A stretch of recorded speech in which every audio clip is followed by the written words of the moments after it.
यहाँ पेट्रोल और गैस की कीमतें बढ़ी हैं, लेकिन असले की कीमत कम हो गई है। अच्छा, वो असल में बात यह है कि जो ममालक ब्लैकमेल होकर असला खरीदते थे, वो उनको अब जरूरत नहीं रही उस तरह से।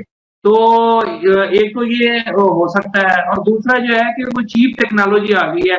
अब आप देखें कि ईरान में और चाइना की जो टेक्नोलॉजी है वो बहुत ही चीप है, और उसके मुकाबले में बहुत बड़ी।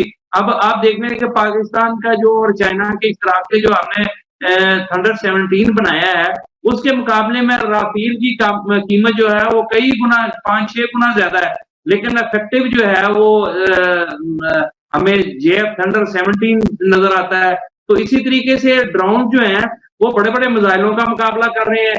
तो दुनिया बदल रही है, अब सस्ती टेक्नोलॉजी की तरफ इजारादारी जो थी ना, वो खत्म होती हुई नजर आती है। चंद बड़े मुल्कों की जो असले पर इजारादारी, अमेरिका इसराइल बेतहाशा इस असले का इस्तेमाल कर रहे हैं, और अब तो ये महसूस होने लगा है कि जैसे इनके पास असला भी ख़त्म होता जा रहा है। और अगर असला 7वां रोज़ है मियाँ साहब जंग का, और ये जंग किसी भी इसका ऊंट किसी करवट बैठते हुए अभी तक दिखाई नहीं दे रहा है।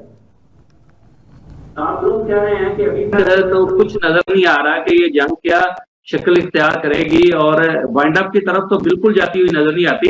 अब असल में जो होना था ना ईरान के साथ, वो तो हो चुका है।